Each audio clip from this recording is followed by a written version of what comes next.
apa yang disampaikan Denny Siregar ya menurut saya sudah memenuhi unsur menyebarkan kebenciannya. Saya cuma mau bertanya, kemana orang-orang ini? Ini semua komplotannya Abu Janda, Denny Siregar, dan lain-lain. Biasanya kalau ada berita viral di Indonesia, kalau ada kejadian, ini pasti ribut. Itu digoreng 7 hari 7 malam.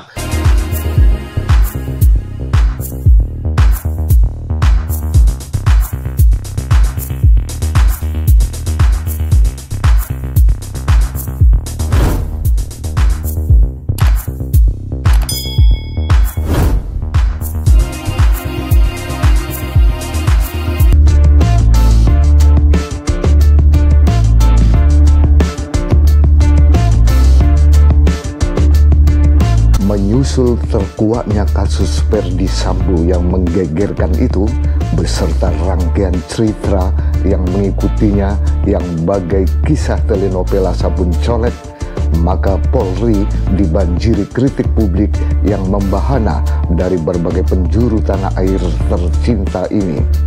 Dalam kondisi di mana publik sedang menyoroti kasus Sambo dan bobroknya oknum aparat kepolisian, itulah Kapolri Jenderal Listio Sigit Prabowo malah datang memenuhi undangan Denny Siregar yang merilis film yang dibuatnya. Tak pelak, publik pun menghujani Kapolri dengan berbagai kritik pedas yang menyoal kehadirannya memenuhi undangan Denny Siregar itu.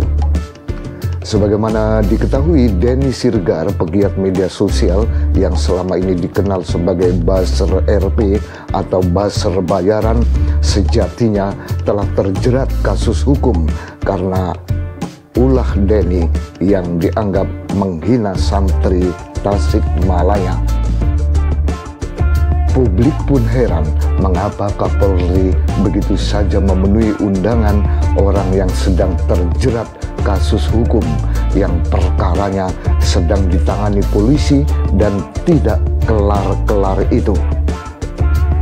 Adalah Warta Kota, sebuah media di bawah Kompas Gramedia Group yang dengan lugas mewartakan tentang Kapolri yang dibanjiri kritik atas tindakannya yang kontroversial itu.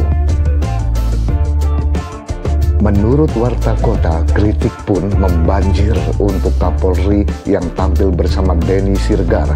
Warganet mengungkit laporan terhadap Denny Siregar yang tak kunjung mendapat titik terang.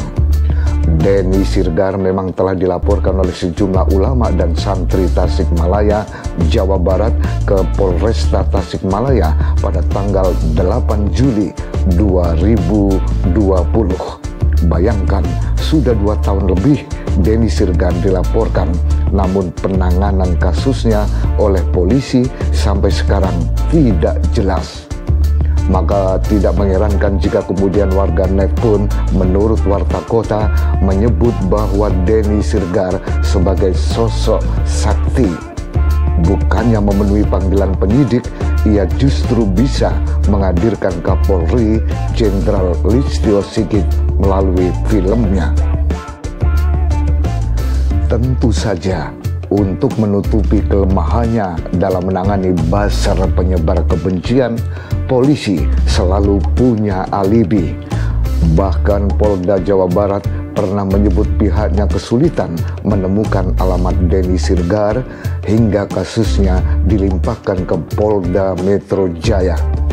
Ya, alasan polisi kesulitan menemukan alamat Denny Siregar tentu alasan yang mengada-ada.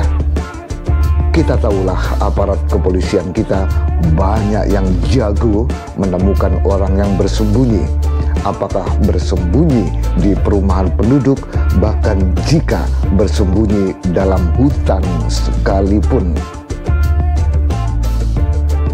Kritik terhadap aparat kepolisian dalam melakukan penegakan hukum terhadap para buzzer tidak hanya datang dari rakyat jelata. Tidak kurang dari Ketua Indonesia Police Watch (IPW) Sugeng Teguh Santoso yang menyebut bahwa IPW pun meminta agar polisi tidak tebang pilih dalam menangani ujaran kebencian.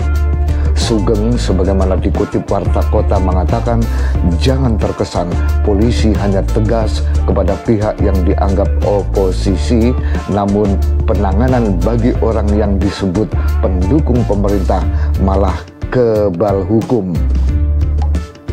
Menurut Warta Kota, beberapa kali dikonfirmasi pihak Polda Metro Jaya juga tak memberikan penjelasan yang jelas terkait kelanjutan pelaporan terhadap Denny Sirgar. Diketahui sebelumnya, Denny dilaporkan oleh pimpinan pesantren Tahfidz Quran Darul Ilmi Tasikmalaya, Ahmad Ruslan Abdul Goni, ke Polresta Tasikmalaya 2 Juli 2020. Ulah Denny Sirgar dalam menebarkan kebencian terhadap santri Tasikmalaya menurut sejumlah pakar hukum termasuk Refli Harun sebenarnya telah memenuhi unsur ujaran kebencian. Refli Harun melalui channel YouTube-nya berpendapat apa yang disampaikan Denny Sirgar ya menurut saya sudah memenuhi unsur menyebarkan kebenciannya. Kenapa? Karena dia menyebut kelompok tertentu, menyebut santri, menyebut teroris yang orang tahu itu adalah tudingan kepada kelompok-kelompok Islam.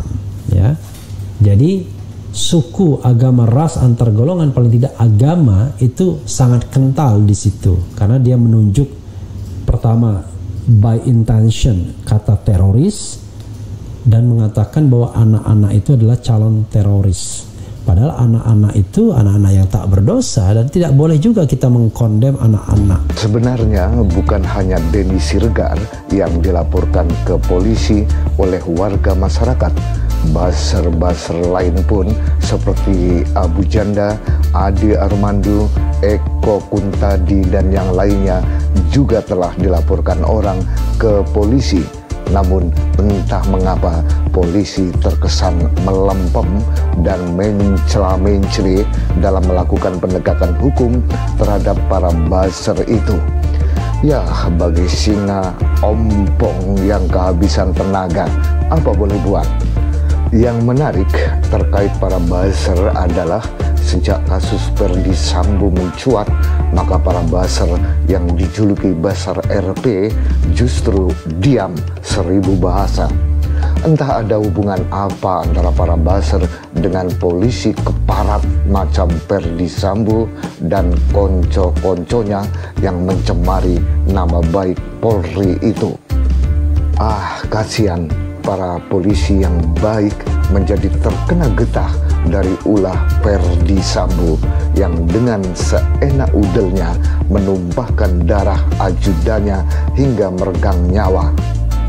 Tentang diamnya para buzzer RP saat Ferdy Sambo dijadikan tersangka, seorang YouTuber Abi Faiz dengan gaya kocak mempertanyakan diamnya para buzzer alias pendengung itu. Saya cuma mau bertanya, kemana orang-orang ini? Ini semua komplotannya Abu Janda, Denny Sirgar, dan lain-lain. Biasanya kalau ada berita viral di Indonesia, kalau ada kejadian, ini pasti ribut. Itu digoreng 7 hari 7 malam. Saya mau nanya, kemana orang ini?